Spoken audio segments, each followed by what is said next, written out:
சுகமான நாட்கள் இனி தினம்தோறும் வேண்டும். உன்மடியில் இருந்து இரவை ரசிக்க வரவா? அடி உன்னை காணத்தான் நான் கண்கள் வாங்கினேன். உன்னோட சேரத்தான் என் உயிரை தாங்கினேன்.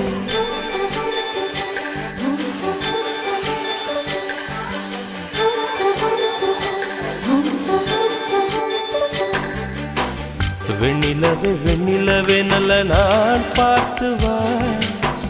உன்னுடைய கூந்தலிலே புது பூச்சூடவா.